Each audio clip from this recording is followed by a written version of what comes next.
بسم اللہ الرحمن الرحیم۔ السلام علیکم۔ اللہ تعالیٰ نے اس دنیا میں کم و بیش 18,000 مخلوقات کو پیدا فرمایا۔ ان 18,000 مخلوقات میں سے انسان کو اشرف المخلوقات پیدا فرمایا۔ فرشتے بھی اللہ تعالیٰ کی مخلوق ہیں۔ فرشتوں کو اللہ تعالیٰ نے عقل تو دی ہے لیکن نفسانی خواہشات نہیں دیں۔ جانور بھی اللہ تعالیٰ کی مخلوق ہیں۔ جانوروں کو اللہ تعالیٰ نے نفسانی خواہشات تو دی ہیں لیکن عقل نہیں دی۔ دنیا میں واحد ایک انسان ہے جس کو اللہ تعالیٰ نے نہ صرف نفسانی خواہشات دی ہیں بلکہ عقل سلیم بھی عطا کی ہے۔ عقل سلیم عطا کر کے اللہ تعالیٰ نے انسان کو دو ایسے راستے دیے ہیں، ایک راستہ شیطان کا، دوسرا راستہ رحمان کا۔ کم و بیش 18,000 مخلوقات اللہ تعالیٰ کے حکم کی پابندی، یہاں تک کہ فرشتے تو اللہ تعالیٰ کے حکم کے بغیر پر بھی نہیں ہلا سکتے۔ واحد ایک انسان ہے جو اللہ تعالیٰ کے حکم کا پابند نہیں۔ اللہ تعالیٰ نے انسان کو حکم کا پابند نہیں رکھا۔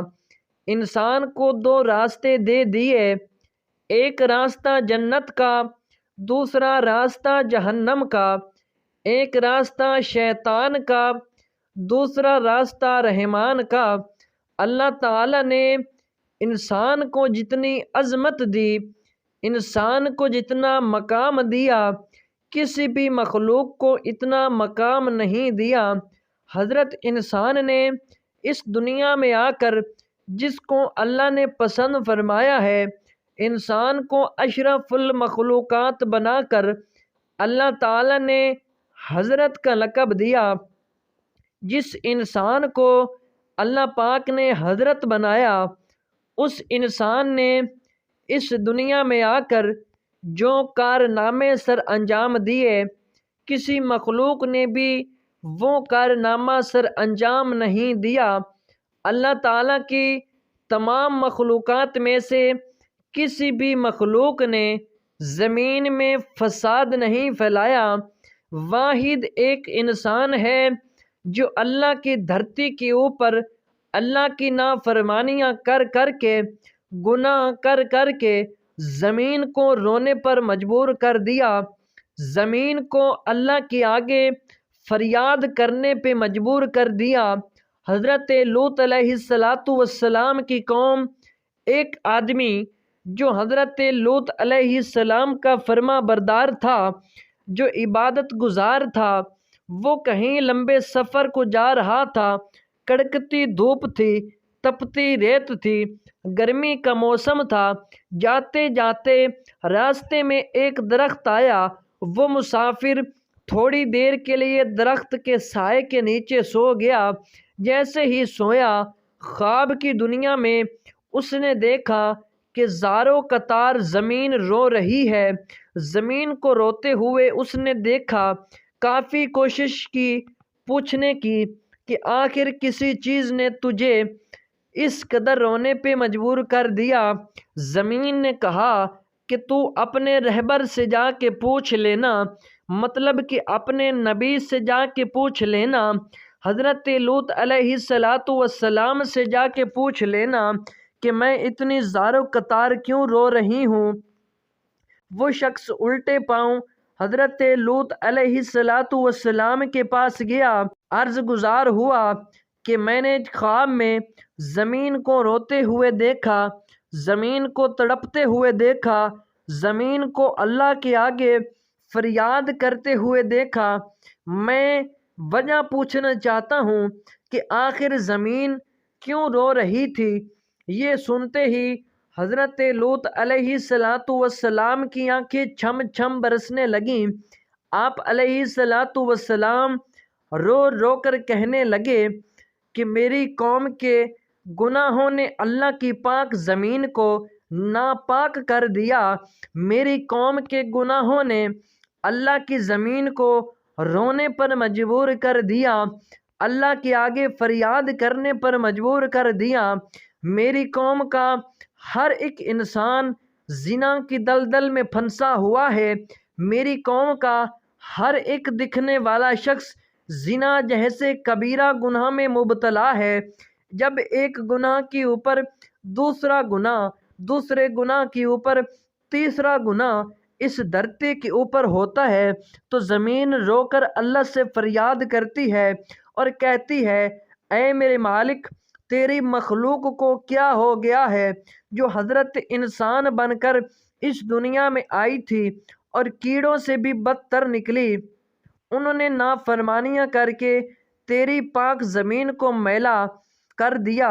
حضرت شیخ عبد القادر جیلانی رحمۃ اللہ علیہ فرماتے ہیں کہ لوگو، کیا تم جانتے ہو زمین کب روتی ہے؟ زمین تب روتی ہے جب تمہارے گھر کی عورتیں 3 گناہ کرتی ہیں۔ تمہارے گھر کی عورتیں 3 گناہ زمین کو رونے پر مجبور کر دیتے ہیں۔ پوچھا گیا، حضرت وہ 3 خطرناک گناہ کون کون سے ہیں؟ فرمانے لگے، پہلا گناہ جو زمین کو رونے پر مجبور کر دیتا ہے وہ ہے زنا کرنا۔ جب ایک مرد ایک عورت دونوں مل کر بدکاری کرتے ہیں، زنا کرتے ہیں، زنا کرنے کے بعد جب عورت غسل کرتی ہے، پانی اس کے سر سے گزرتا ہوا جسم کے ایک ایک بال کو چھوتا ہوا پیروں سے نیچے زمین پر جاتا ہے تو اس وقت زمین رو کر کہتی ہے، چیخ کر کہتی ہے، میرے مالک، تیرے بندوں کو کیا ہو گیا؟ انہیں حضرت انسان بنا کر دنیا میں بھیجا تھا، یہ نادان تو کیڑوں سے بھی بدتر نکلے۔ فرمایا، گٹر میں پلنے والے کیڑے اتنی بدبو نہیں ہوتی جتنی بدبو زمین کو زانیہ عورت اور زانی مرد کے اندر سے آتی ہے۔